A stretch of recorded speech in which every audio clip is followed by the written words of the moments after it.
Very good afternoon. Hello, everybody. Welcome again to a special edition of Friday Drinks. The team is here. We're back in the studio. Last week was great fun at CZI. I had so much fun.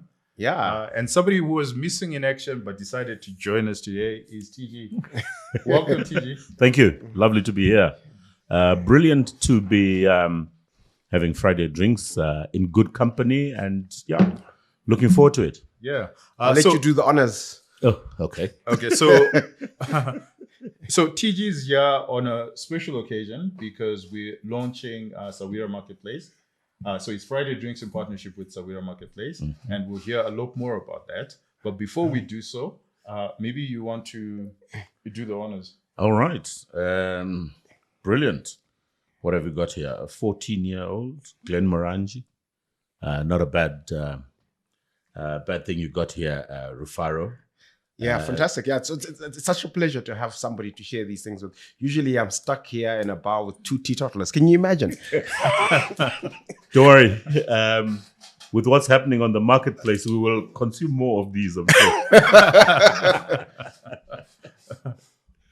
So how often do you partake in this? Well, you Ask know him what? no questions, he'll tell you no lies.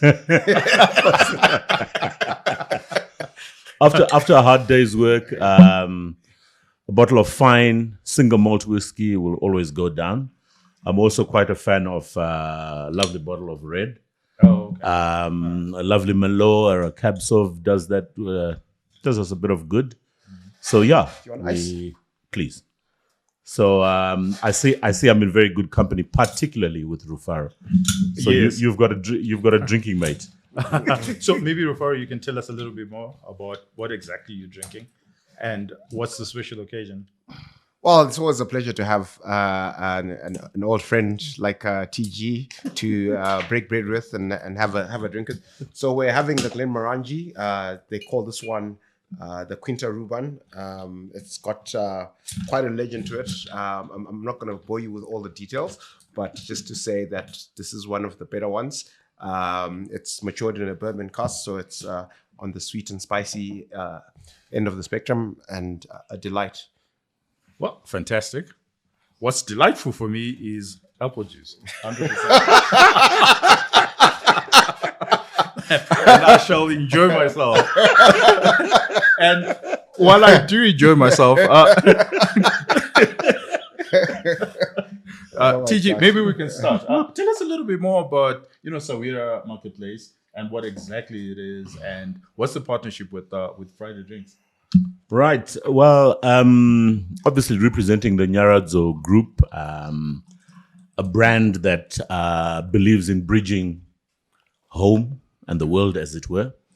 And we obviously look out at quality brands that we associate with.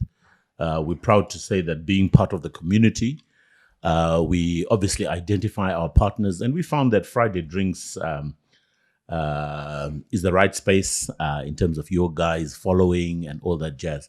But talking about the Sawira Marketplace, it's a concept that has been in place for a couple of years, but I think we've enhanced it now, where we're saying with our business that we've got operating in the UK. We're in the UK, we're in Zimbabwe, we're in South Africa. But I mentioned those three countries in terms of physical offices. But if you look at it in terms of where our clients sit, they're in over 134, 135 countries, including Zim. So we really believe that we are a business that is in all those countries. And we sat down and we said, how do we connect those who are back home, whether it be individuals or whether it be corporates, SMEs, whatever, with that market that is out there. I was reading on something that I was talking of over 3 million Zimbabweans in the diaspora, and I was shocked that we've got so many people out there. But that is it's a big market. They talk of remittances close to $1 billion US, so that is a big market. So we looked at it and said, as Nyaradzo Group, how do we create a hub that allows access for different companies to access those people. A big percentage of those people that I'm talking about that are in the diaspora are actually Nyaradzo clients. So that then became the starting point to say, let's get partners who will actually, we create a platform, we create a hub that will create solutions that are required by these people all over. So this is an online hub, online platform. In essence, what we're basically going to do. So you'll find when we travel, and we're going to launch this the week, I think from Wednesday, the 29th to the 1st, at our UK office in Letchworth Garden City, we're actually going to bring some of those companies physically there. For those who are able to come through and see what it is that they've got to offer, they will have access. But going forward, we're saying through that platform, we're creating a marketplace. We're creating a marketplace. I mean, we've been known as, Sawira Mkuru, the friend who shows up, sad times, good times, and what have you. And we're saying, let's bring that to commerce and enterprise. Let's be the Sawira who connects all those different companies, and we meet on the marketplace. Basically, that is what we really. I think it's fantastic. I think it's an extremely innovative product, and the hub is something that we're looking forward to, and our audience certainly will enjoy it. And I understand that there's a newsletter that's going to come up with this, and a lot of our the diasporians that are already on the newsletter, and then it's building that newsletter and building that platform. What are your thoughts? Yeah, look, I'm really excited about this. Having these conversations, I think we're going to have a fantastic time, and it's great to work with an entrepreneur, a phenomenal entrepreneur like Nyati, and who's built this wonderful business and brand. And we run a newsletter here, Zia and I, in our small business called ZFN, and we share with mostly Zimbabwean audience the key economic, business, entrepreneurial, investment, finance news that's happening every day in Zimbabwe. And they have a client base that's in the diaspora that's also interested in keeping up with what's happening here. Perhaps not at the same kind of tempo, and perhaps not daily, but they issue a newsletter to their more than 25,000 customers once a month with stuff that's, with Nyaradzo content. And we're going to basically partner with them.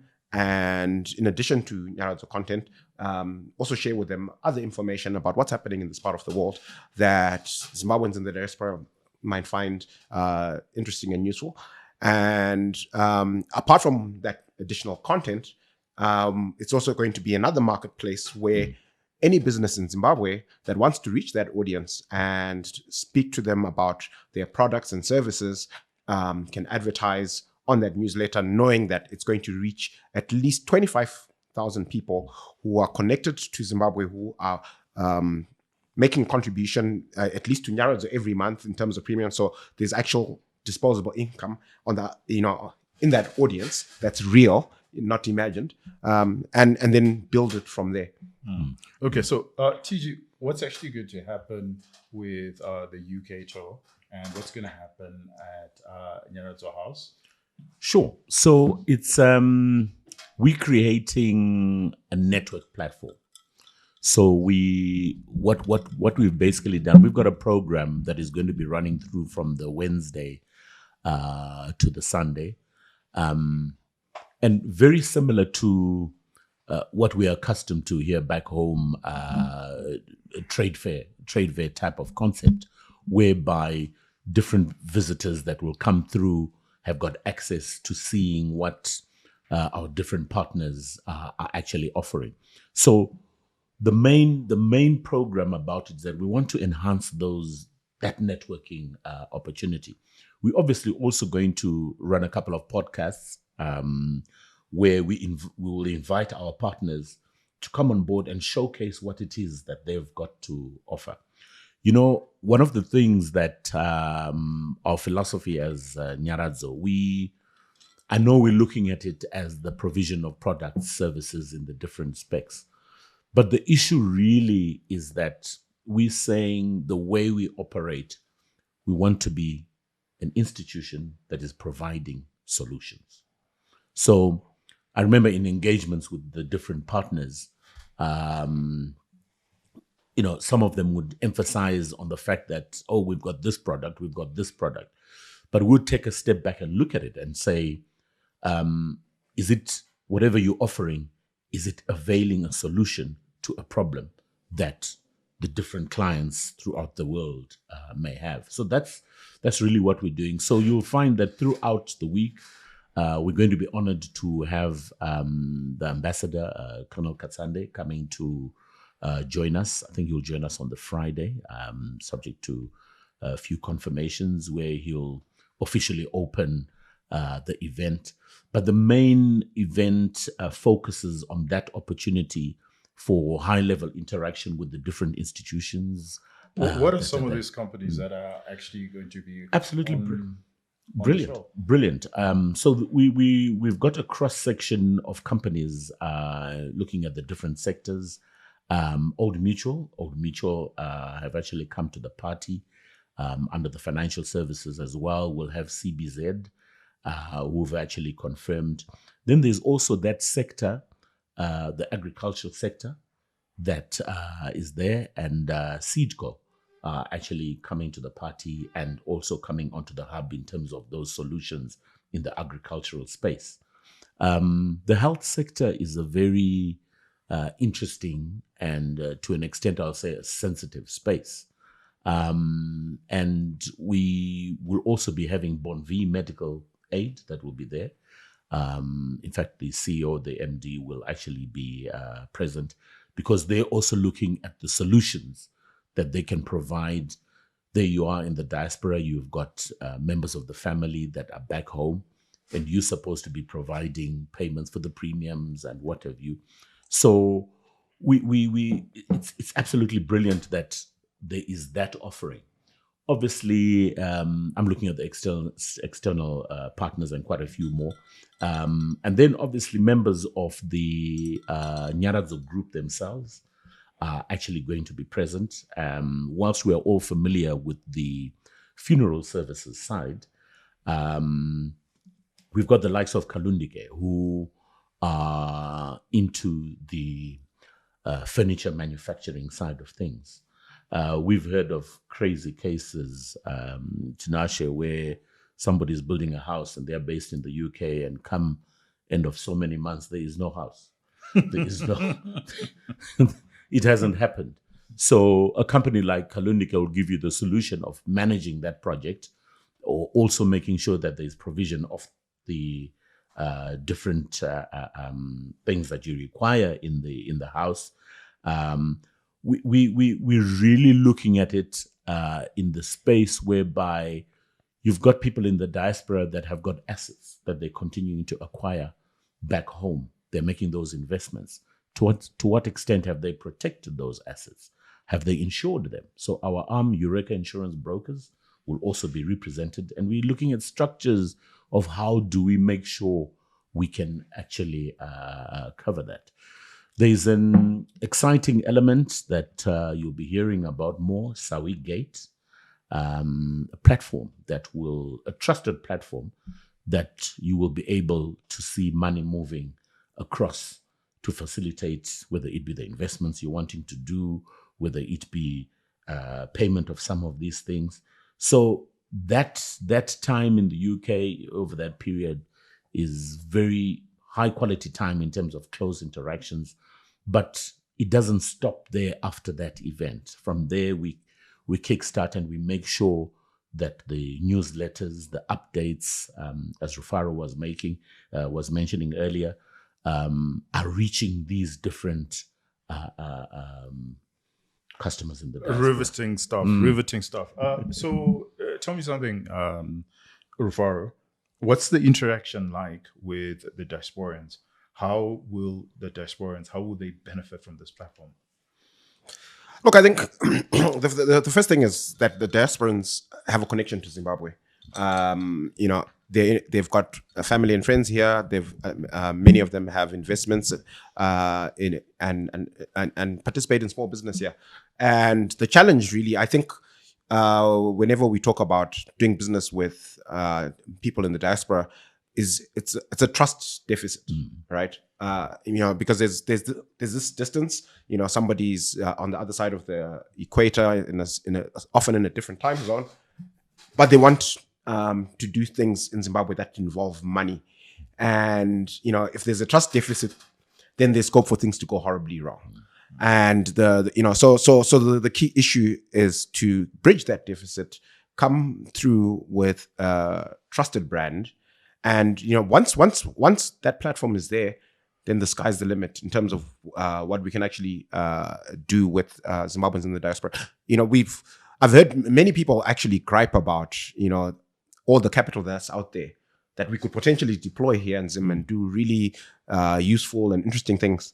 But there's just no platform that's trusted where people believe that the person selling whatever it is here will actually deliver, like the house that didn't get built. So I think I'm incredibly excited. I think there's a huge opportunity to bridge the trust gap and unlock value. Okay, great. So if somebody is sitting in the UK and they want to be part of this, how do they go about it? Maybe they actually want to see these companies and interact with them, and also have a ticket if they can. Yeah, there'll be an open bar, I suppose. Well, with my good friend Rufaro, they will have to make sure that there is a bar.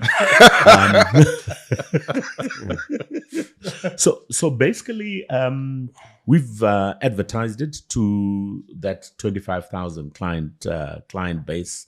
There's quite a lot going through on social media, and the details are there in terms of our location, and they're free to come through anytime from 10 in the morning right through until about 5 p.m.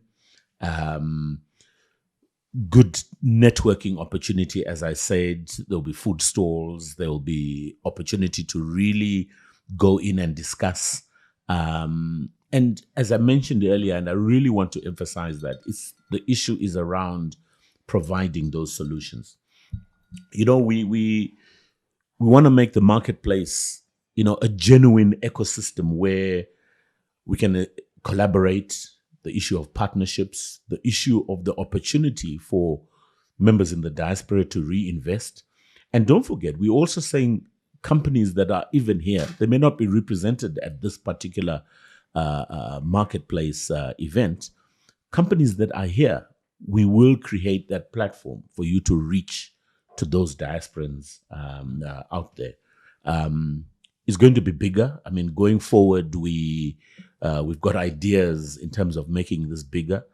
I can't disclose too much with regards our expansion strategy, but we talk 25,000 now. We'll be talking interesting figures next year.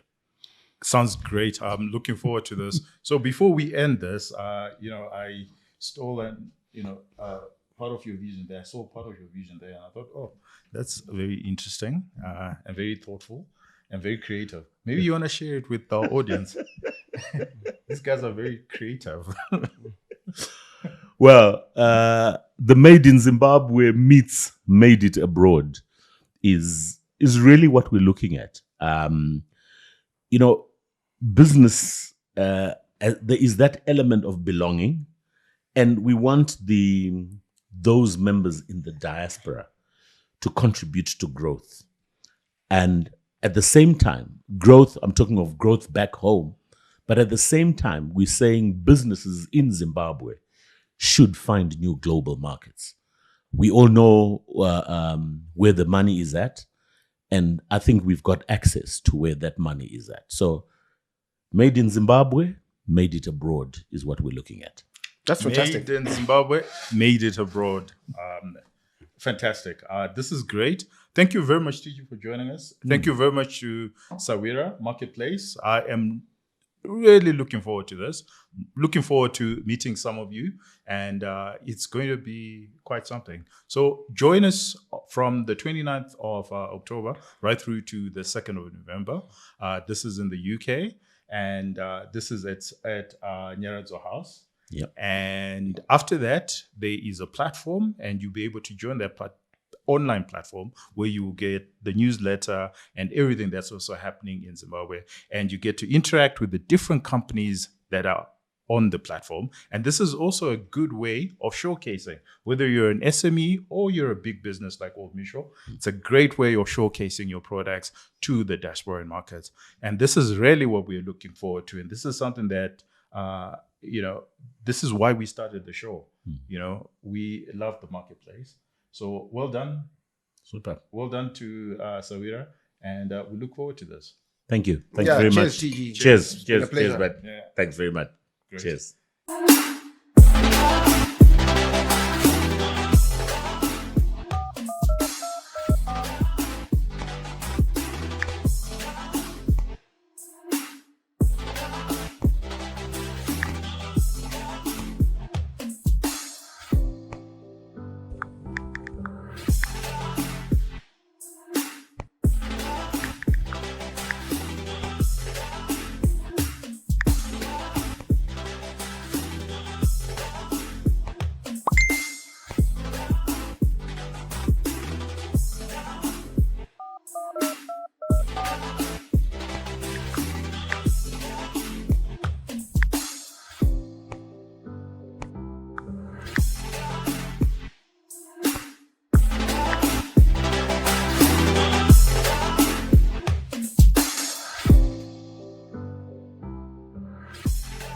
Welcome back, everybody. It's another exciting time on a Friday. It's threatening to rain, and I'm hoping that it actually does rain. And for Zia's sake, I actually do hope it rains.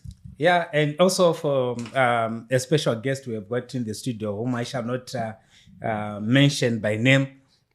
Rains will be good for them. It's good for them. It's good for everybody. Indeed. It's good for them. And also, thank you very much to Omari, who are actually sponsoring this particular show. We've now signed up. As you know, before the show, before they actually sponsored, I didn't even know who Omari was, but they came on board, and we are now signed up members, and they were glad and happy that we signed up, and they said that their product actually works. And I'm looking forward to their product because they actually are some of our sponsors to the UK trip. And on Monday, they were kind enough to offer us a bit of money and to juice up all our cards, and we'll be able to spend on the trip. What are you going to spend your money on? No prizes for guessing.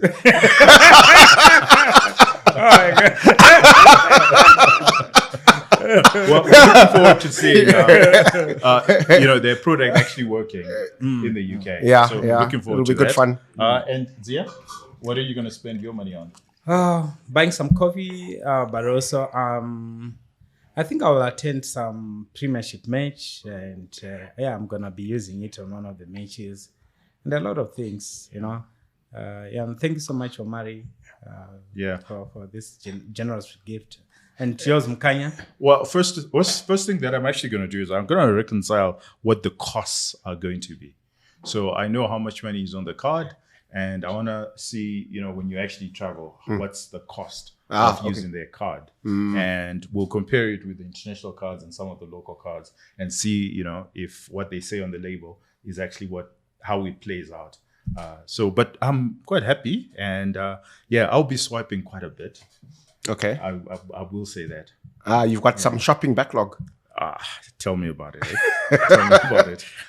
But gentlemen, we haven't been together in in the studio.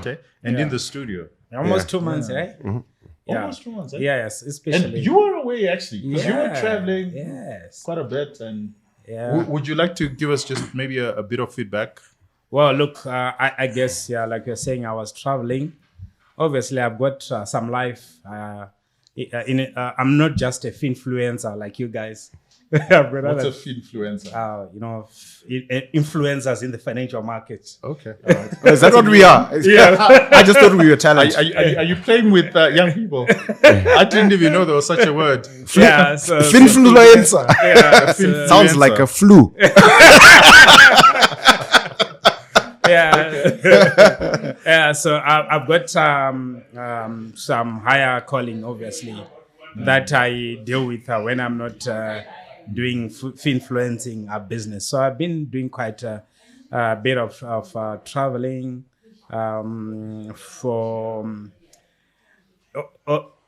business and a bit of holiday. So in between, I managed to go out to some very nice resort with my wife.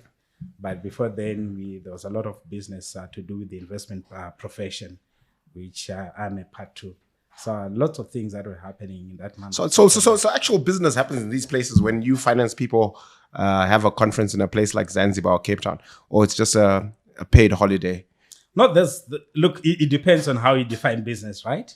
So if you are a stockbroker and you've got an opportunity to spend like, say, a week with a fund manager, someone who works for a pension fund, surely that doesn't sound like just a paid holiday. Jolly, yeah. You can actually do business, and especially it's great networking as well. Yeah. For even for some of the international sort of events that I've attended, you pick up very interesting contacts as you do that, but also you learn a lot when you then get to hear how other professionals are doing whatever they're doing to develop their markets. So obviously there's a bit of a jolly. So obviously it's not like you'll be conferencing the whole day, right? After that, and I actually also find the after parties to be quite helpful, because now they allow you to sort of relax, to bond, and all of a sudden, whatever little barriers and boundaries that were there, you just see them crumble, after one or two drinks for some of for the players there. So they're quite helpful. Okay. Yes. Great. So let's come back to Zimbabwe and let's get right into it. Some of the economic news and we've seen a couple of results coming out. I think INSCO and a number of results that were released in Zim. And you guys are the professionals. So maybe let's start there. But I want you to contextualize where the blended inflation, because I think this is something that I've been harping on and nobody seems to be understanding it. But I want to hear what your guys' thoughts are. That, the blended inflation rate, if you assume that between ZIG and USD, we are 80% USD and 20% ZIG, then the blended inflation rate is about 27%.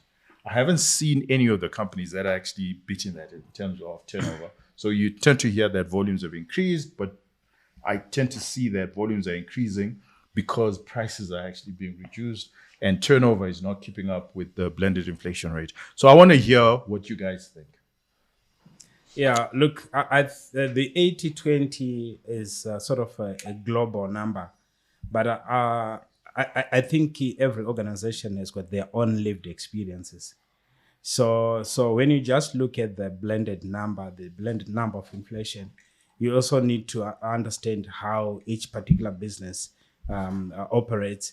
I think that's why for some of the businesses, even over the years, they've been calculating their own inflation. I remember certainly in the retail sector, even when we had sort of stable inflation numbers, the likes of OK would give you their internal sort of inflation number, but they've got different sort of lived experiences. So I think even in situations where the numbers may not stick to that blended number, there are certain unique circumstances. For example, someone might be receiving 80%. In terms of the revenue, it's 80-20, but on the cost side, it could be 50-50.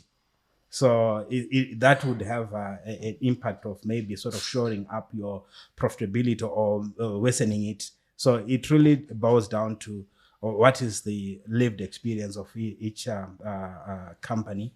But I think you can't run away from the fact that inflation in Zimbabwe is still very high, even in US dollar terms, because of a number of things that are really unique to the Zim situation. But every now and then also certain opportunities do arise for organizations. For example, in times where there's a huge gap between the official rate and the power market rate, and you are a business that can access, say, foreign currency, the official rate and things like that. Of course, that advantage hasn't been there for some time now because of that reduced gap. But I get the sense that, the numbers are showing a sort of mixed bag in terms of the fortunes of different companies. Certainly, you can't say, business is booming, but at the same time, you can't say also that no companies are going down, or maybe they are under serious stress. So if you are collecting 80% of your revenue in US dollars, then it means you are able to cover some of your costs. Unless obviously you are an exporter, and then you have to be subjected to the surrender requirements and the fact that you won't be able to access the Z given upon surrender. So it's really a very challenging environment. But I mean, that is what living in Zimbabwe is for everyone. And Rufaro, again, I reiterate the challenge that I don't see any company that's keeping up with inflation. And I am being extremely generous when we say it's 80% USD and 20%. I think I'll just hold you, maybe just hold on a bit. Timbo Fadza Mtengi anenga auya nezvimwe zvekuwedzera paseti. Okay. Yeah. All right. Oh, this is Omari again. Ah, fantastic. Exactly. I'm a fantastic. cat lover, so this is... So as the producer, I have to be sensitive to my paymasters, eh? No. These are lovely. 100%. Yeah, the first thing that happens after the show, you guys will be kicking and screaming about, Ranga, we want this. Yes, we want new chairs. Complaining about new chairs. These are the people who can pay for the chairs. Let's hope it actually happens. So, Rufaro, again, I put it across to you that I'm not seeing companies that are keeping up with inflation. Mm-hmm. And here we're talking about the global inflation. I'm not getting into the company specific because a company can always have its own internal. Mm-hmm. But we're looking at the country inflation, and we're being generous by saying that ZIG has about 20% of the market, or over the last year at least. Mm-hmm. And then USD is 80%. Then the year-on-year inflation is around, the blended inflation would be around 27%. And I'm not seeing companies that are beating that inflation rate, whether it's a profit or it's turnover. Yeah, so I view that 27% blended inflation number with quite a bit of skepticism, and not because because so much of our economy is now informal, and I don't get this. I don't have high conviction that the way that we put together those inflation figures actually captures. But this is not Zimstat. Okay. Yeah, this is not Zimstat. So Zimstat at the present moment will give you US inflation and they'll give you ZIG inflation. Mm-hmm. But this is the market now, us as market analysts saying, but what is the blended inflation? Because we've got two currencies. And by being generous and saying that... So what I'm saying is... By being generous and saying that on average, the economy is 80% USD and 20%. So that's being extremely generous. Yeah. So I'm saying even that that US dollar inflation number from Zimstat, I view it with skepticism because my question is, do we have great data in terms of the volume of transactions and the pricing of transactions in the informal sector, which is, arguably 75% of the whole economy, right? Or are those numbers that are compiled by Zimstat based primarily on data collected from the formal sector, which is a much smaller proportion of the economy?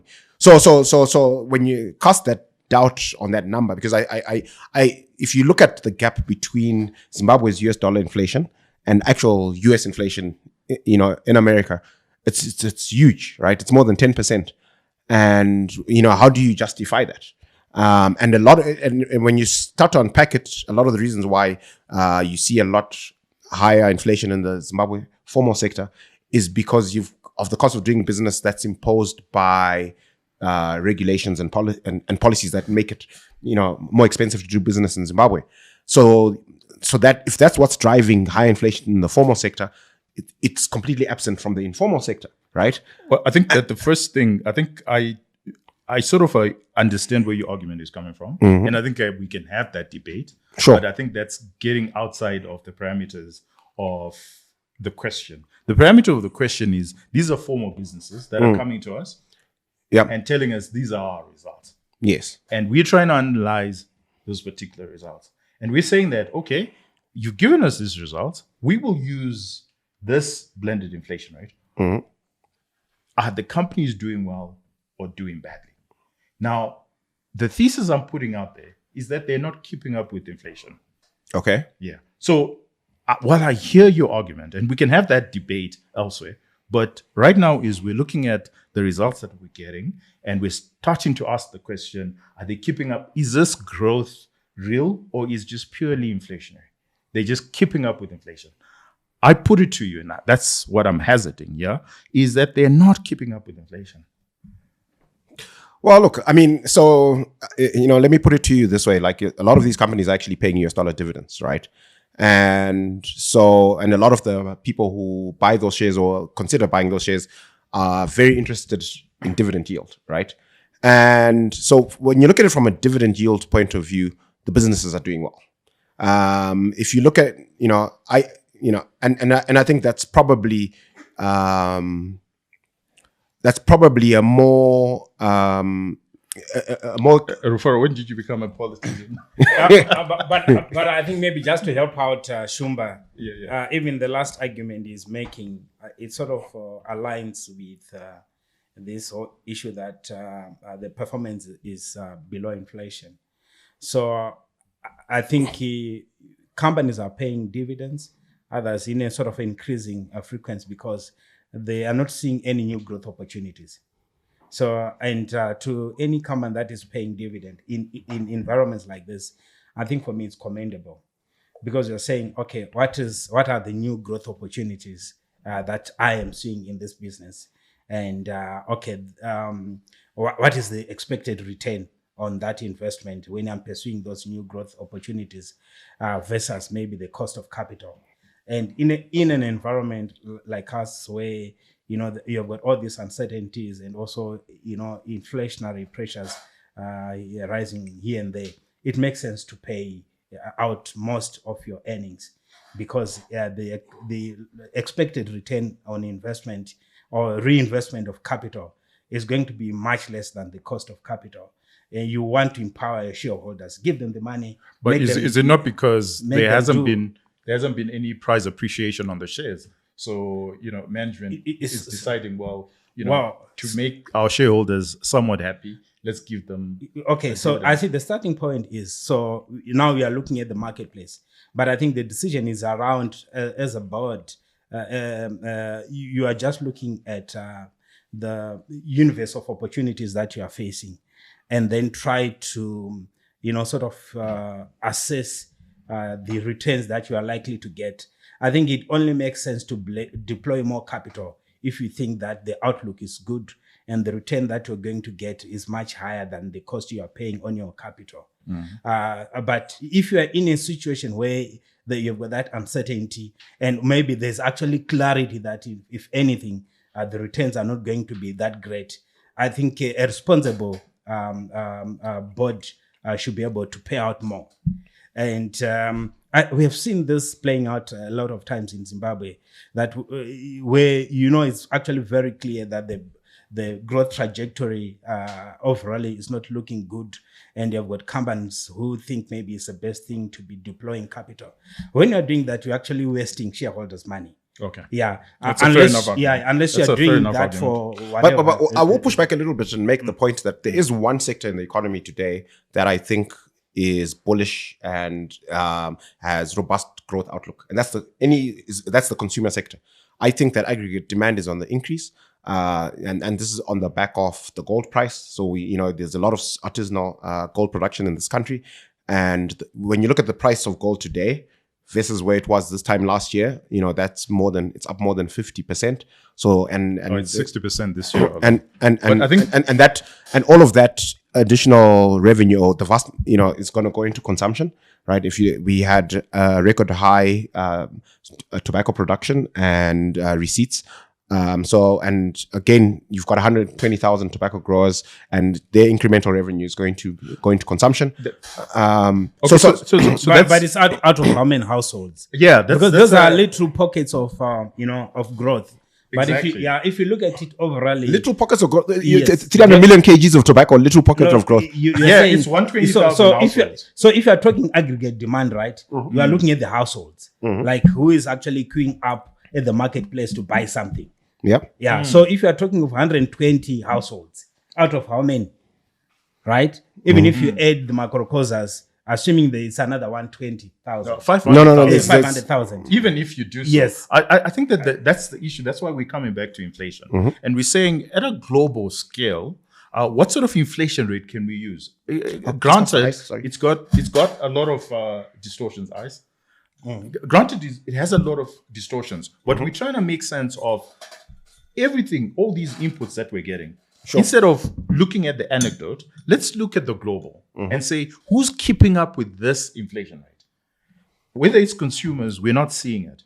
So while the gold industry has boomed, and you can actually say that, tobacco, the artisanal miners, they have received a big chunk of increase in terms of price. And in terms of, output, it will increase slightly. I think we're expecting about 40 tons. And that is huge. So as far as that industry, the gold industry is concerned, as far as the tobacco industry is concerned, I will give it to you that they've kept up with inflation. No, they've more than kept up with inflation. Yeah. But everyone else hasn't. And that's the problem. That at a global scale, we haven't kept up with inflation. And because every report says turnover is increasing, volumes are increasing. And the idea is, let's look at why is volumes increasing. Volumes are increasing because they've actually reduced their prices. But has turnover increased and has it kept up with inflation? No, it hasn't. And I'm just putting it out to you because you guys are the analysts, that almost every corporate report that I'm reading, they don't talk about inflation. Because they don't quite understand it. I mean, like when you're talking of blended inflation, it's confusing. And these inflation metrics are always changing. So you don't use them as a good benchmark. I think that's why even in the analyst community, we are just looking at the growth in volumes. So because you're saying, to the extent that maybe the prices of a particular product and services has remained close to where it was or has increased slightly, if you are seeing increasing volumes in your business, then that's progress. Okay. So I have a much harsher take. Because half the time with a lot of these companies that are reporting numbers, we're not having an honest conversation. So to start off with, everybody, every company that's on the ZSE that's not reporting in US dollars, they just, that's gibberish. They're not actually trying to have an honest conversation with the market about what's happening in their business. So, we don't have useful data in terms of understanding their business, whether it's growing, whether it's outperforming inflation, what's really happening, because they're not interested in having that conversation with us. And then on the other side, where you have the businesses that are actually reporting in hard currency, very few of them actually break down to say these are the ZIG numbers, this is exactly what's happening with the ZIG numbers, and this is the exchange rate that we've used, and these are the US dollar numbers. And actually this is the difference between the US dollar ZIG split on the income side of the cost side, and then on the cost side, so you can actually so everybody has to come up with these other heuristics like volume. A volume is growing and you're selling more because with the volume there are distortions, or maybe exactly right. No, they are more. I want to see where's the volume growth coming from, because if you reduce your price, definitely you get the volumes. Okay. Yeah. So anyway, let's move on, because there's a lot, but there's a reason why I was asking this question, because there's somewhere I'm going with this, is that our US dollar inflation is stubborn. So it's around 13, 14%, and it has consistently been stubborn over the last 3-4 years. Now, I want to put it to you guys that does it not make sense if you can take your US dollars out of Zimbabwe and you just put them in the US, where the real inflation for US dollar. Oh, that's externalization, right? And it's illegal. Okay, before we get into the legalities, well, there are legal ways in which you can move your money. Okay. Let me put it out there. Legal ways of doing something illegal. No. Legal ways of moving. There are ways of shipping your money out of the country that identify as legal. I'm not going to participate in any illegalities. No, there are legal ways in which you can move your money. Okay. There are legal ways in which you can move your money. That's fine. But I'm just saying that your US dollar, if your US dollar is in Zimbabwe, it's being attacked by an inflation rate of 14%. You take the same US dollars and you move it to the US, then the inflation rate that it's under is less than 3%, about 2.7%. Are you not better off doing that?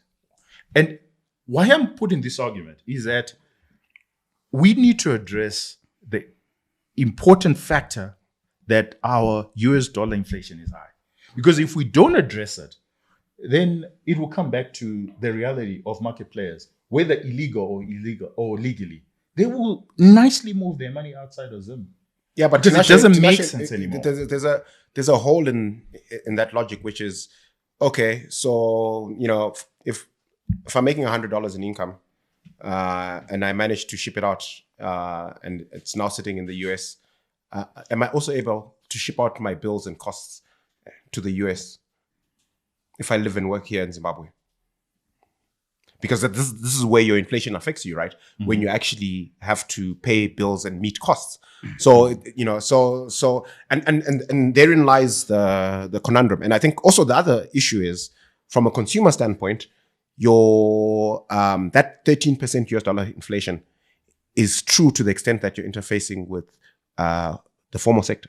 But if you are able to do a lot of your consumption in the informal sector, where they're not paying any taxes, where they don't have to spend money complying with regulations, what's the actual US dollar inflation in a tuck shop compared to a formal supermarket? I think that's a very good point. We don't know what the US dollar inflation is with the tuck shops, but we can hazard a guess that it's more or less the same, or is actually reduced because of the reasons that you generally prices in the tuck shops, they actually don't go up, they come down. They come down. Because they're mostly gray imports and a lot of things. Because of that. But the argument I'm making is it's less on your income, but more on your investment. That are you going to invest in a country that has 14% inflation? Never mind, and I do take your point, that your cost is still in Zim because you live in Zim, but you're chasing after a return. Are you going to chase after a return that has an inflation rate of 14%, or chase after a return that doesn't have the 14% inflation? So look, I don't want to be advocating for people to ship out their money. People to ship out the money. Especially keep all your money in Zim, guys. Especially if you are earning it in Zim, because probably you're also earning it at the same sort of rate of distortion. You're probably you're losing. Yeah, it could be a positive distortion that maybe you're selling something for $10 that's supposed to be like $5. So then when you have got your $10, you then think of, okay, let me ship it out to the US. But look, I get you. I think maybe like if you are a business, right? The argument that one can make is around, okay, you need to also establish yourself in other markets that are more stable, right? I think it's really because you're trying to diversify your risk. Okay. And you're not just doing that with the hope that you keep getting capital from Zim, but obviously when you also are establishing those markets, they'll also become a source of your capital. So you can be raising money from those markets as well. Fair enough. I remember on this show, we were really going on and on about how Zim oligarchs are different from, say, the Kenyan ones. And we're saying the Kenyan ones, the good thing about them is they still, but they invest the proceeds of their enterprises in their own country. And the problem we are having in Zimbabwe is, people are doing their corruption, they're taking the money out. So I guess to the extent that people can still do whatever they have to do and they're investing in the country, I think it's accretive in a long term. It's better than just shipping out the money out. I think Ranga is being politically correct. The reason why you have rules that limit how much money you can ship out of Zim, right, is because if they went there, all the money that could ship out would just be shipped out. Because it doesn't make sense to, like, if you have the opportunity to invest. All right. Okay. So let's again. There's a particular path I want us to go into. The natural conclusion of everything that we've said, or at least the argument I'm trying to make, is that business with the US dollar, the business costs are unsustainable. We become uncompetitive compared to everyone else. Because everyone else who's using the US dollar has 2% inflation on their US dollar. And then we have 14% inflation on our US dollar. And we're operating in this environment. It becomes unsustainable for us. But the US dollar, they're earning it out of exports. But we've got businesses that are not exporting that are earning 80% of their revenue in USDs.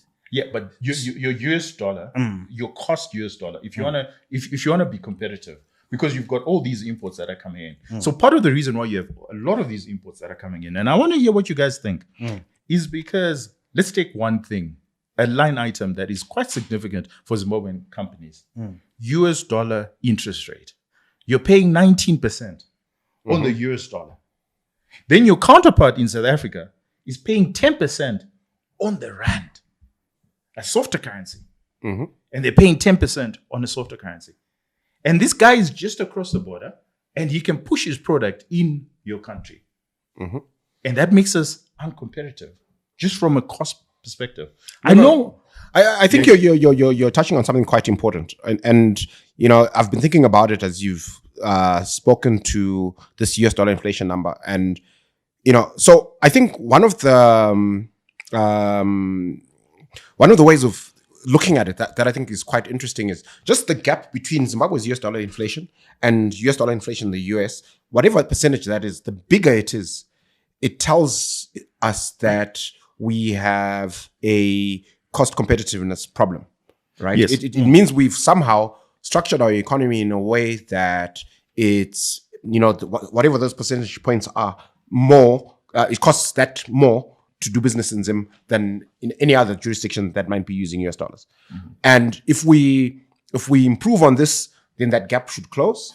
And if we get worse, then we expect that gap to grow. So I think it's so the difference between the 13% and I think US inflation right now is circa 2.5, 2.6%. 2.7, yeah. Right. So that difference, that 10% odd, tells us the amount of work that we need to do to be competitive. Okay, so you're saying that's a risk premium. Yeah, actually, that's a fantastic way of putting it. Okay, so you're seeing it as a risk premium.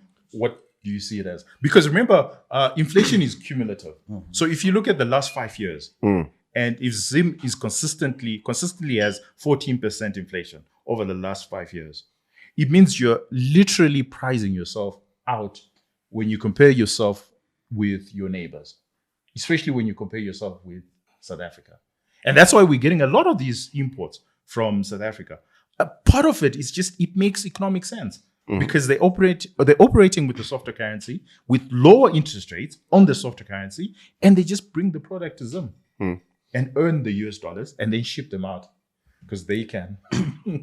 Yeah, but I think the way I look at it is we are comparing apples and oranges, not apples to apples, because South Africa is a fairly stable economy.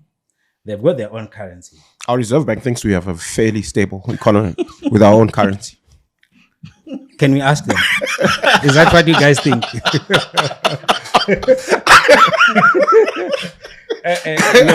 Look, I think theirs is a wish.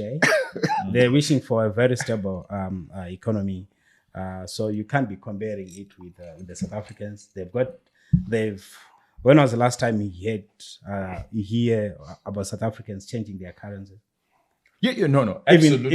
Even you're quite the right. Congolese, even all these other countries. So there are these things that we do that are so uniquely Zimbabwean in a very bad way, right?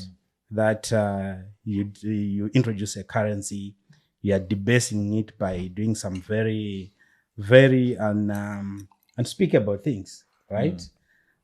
Cold corrections. Yes, and so you don't have access to the global financial markets. Why? Again, because you're doing unspeakable things. You've got this habit of borrowing and not paying back, which is actually a culture that is now permeating even into households and individuals, because probably they're taking it, seeing it from up there.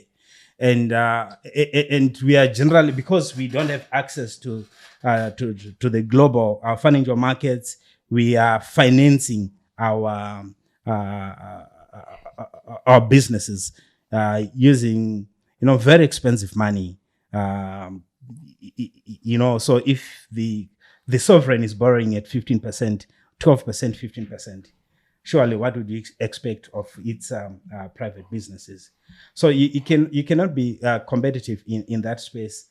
It's all to do with the cost of doing business, the risk premium, and I think that's why the thinking has been around import substitution. It's an acknowledgement of the reality that we will not be competitive as long as we keep going. And I want to double click there and make a particular point about a great opportunity that we have as a country that we are in the middle of squandering, which is something that we've spoken a bit to earlier, which is the gold price, right? Gold is at an all-time high, and it's mostly being done by artisanal farmers. A lot of the actual miners, rather. Corporate mining houses are struggling because they have this 30% retention on their revenue, and they're not being paid out. Right. So, well, they've resorted to calling themselves artisanal miners. And talking to my banking friends, when they actually look at facilities for miners, and they build a model of future cash flows, they actually don't consider that 30%. They just it's like it's not there. They just look at that 70%, right? And yet gold is at an all-time high, right? Everywhere else in the world where there are gold deposits, there's capital being allocated to explore them, to build out mines, to extract value, and it's not happening here, right? Because there's just no incentive for former corporate mining houses to build businesses here. True.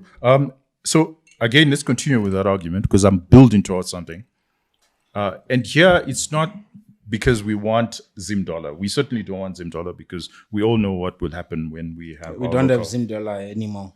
Zimbabwe gold. It's called Zimbabwe gold. So we know what happens with our local currency. But I think that because you guys are actually the finance gurus, why don't we have, we can come up with an innovative, I know the minute you call it a currency board, people, they lose their heads.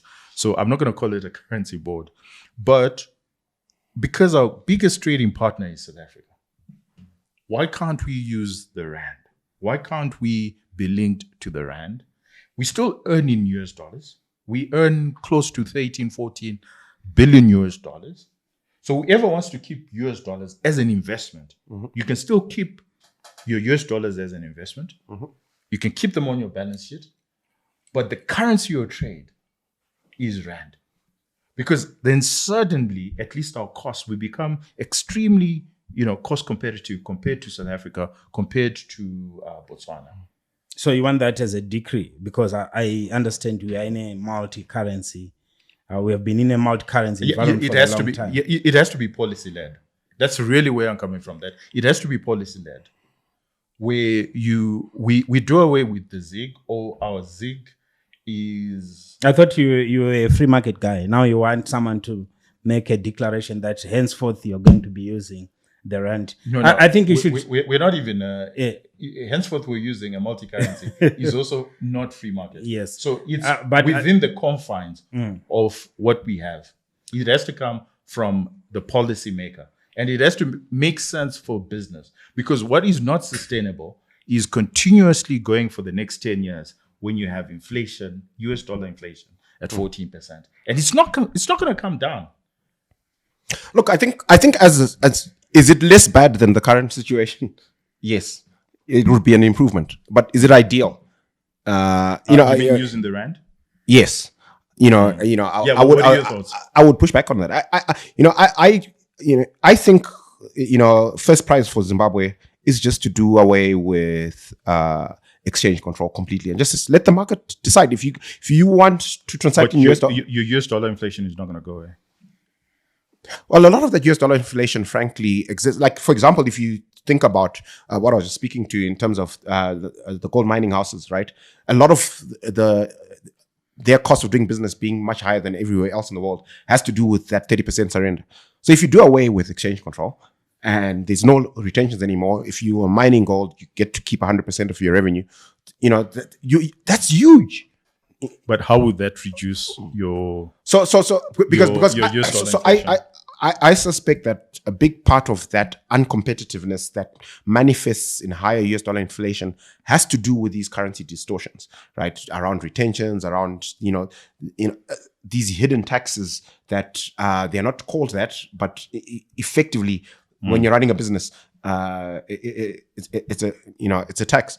So if we just did away with exchange controls and some of these other costs, so if you're in the formal sector, for example, another big cost of doing business in Zimbabwe is this IMTT of 2%, right? Just moving your money around in a round trip, you're losing 4%, for zero value add, right?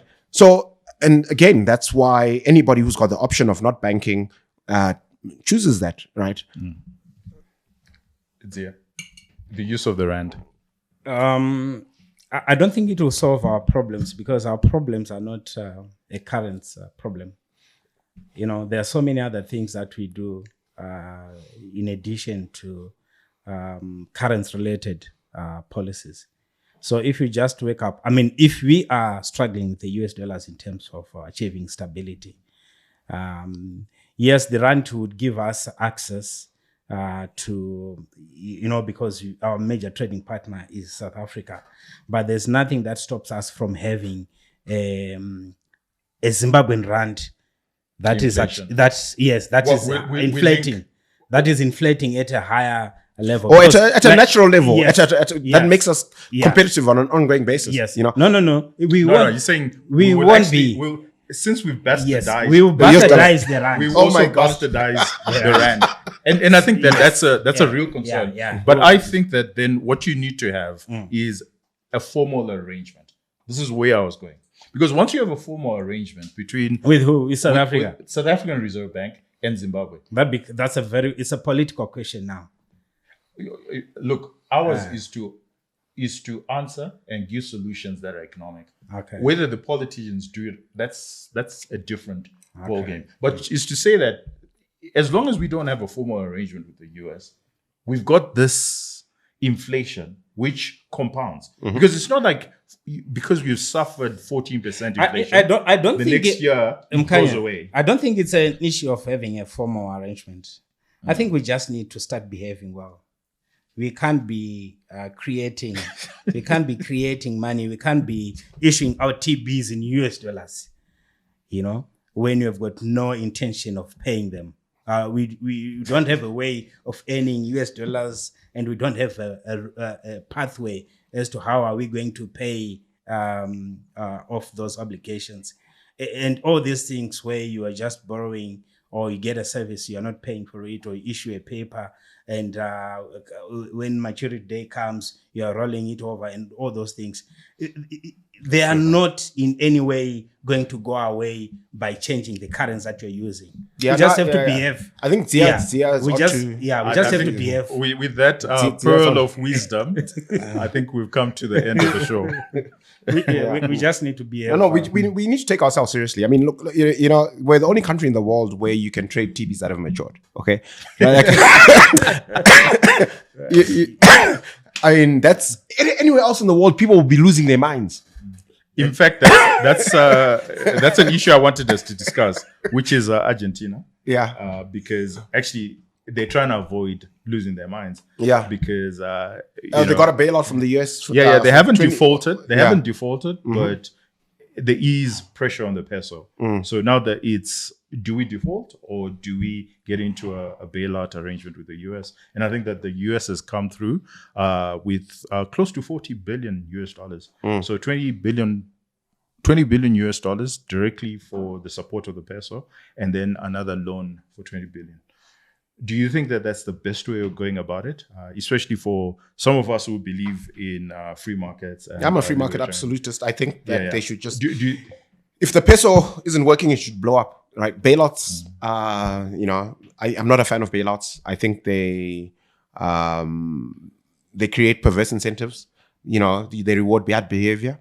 So if a marketplace operated on the basis that, no one is coming to save you, right? Everybody's just makes wiser decisions across the board, right? But if you, at the back of your mind, know that, oh, well, you know what, whatever happens, Big Brother is going to, is going to ride along in a knight in shining armor. But this is not charity. No, it's not charity, but it's a bailout. I mean, it's not. Yeah, yeah. If the peso could stand on its legs commercially, they wouldn't need a sovereign. Well, it needs reserves. They wouldn't need a sovereign to step in and help them. They'll just go onto the market and raise 20 billion, right? No, that's exactly what they're doing. No, but so why is the bailout? So why is it being called a bailout? It's a bailout because it's like if you're in judicial management, which Argentina was in judicial management, because they're going through a lot of reforms. Yes. And when you go through those reforms, you do need a bailout.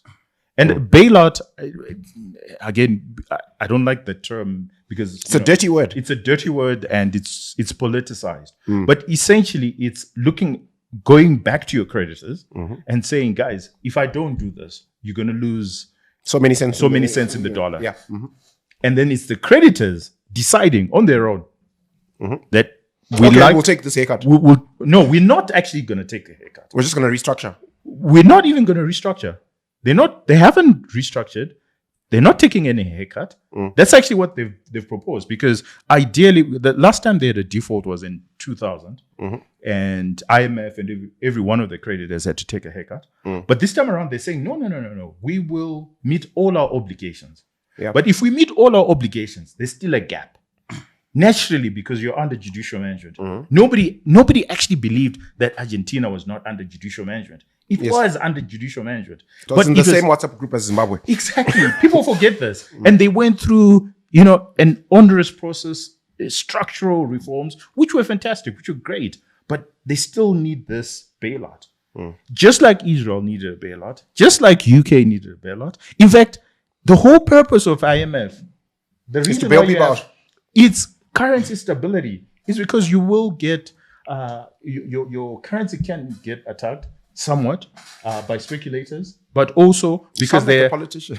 Because they're commodity, they could be shocks, natural shocks that can happen, and bailouts, and that's why you need a buffer. And so it's not a bailout in the sense that it's not a loan. It is a loan, and you still need to pay it back. Mexico paid back; it was bailed out by Clinton, and they paid back, and now they have the stability. Once you've gone through hyperinflation, gentlemen, that's what happens. You will need a bailout. And I think it's playing out in Zambia, for example, where Zambia is struggling because nobody is coming through with a bailout.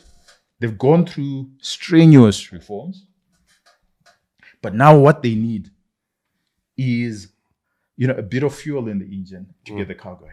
Don't they have a central bank? They can just print money. They can just print money like what Zimbabweans would. That's what Argentina is trying to avoid. That the alternative is you print, and continuously. That's why they then go back into this. You borrow and not pay. Okay, that's the cue. That's the cue to call it a day. Thank you very much, ladies and gentlemen. Let's hear your thoughts. Actually, let's hear what you guys think. Do you think that we should use the rand, or like Zia says, there's nothing to stop the guys from bastardizing the rand itself? Or we should just do things right. We should look at economic reforms and ensure that the reforms are deep enough, because if they're deep enough, then it really doesn't matter what currency we use. Thank you so much to Omari for sponsoring the show and for partnering partnering with us to the UK. And to the guys in the UK, please join us. It'll be fantastic to have you around. We will have an open bar, and we will have lots and lots of fun. Says the teetotaler. Hey, we still have our juice. Yeah. We still have fun with our. I don't know whether we still you're have fun authorized to with talk our about juice. an open bar.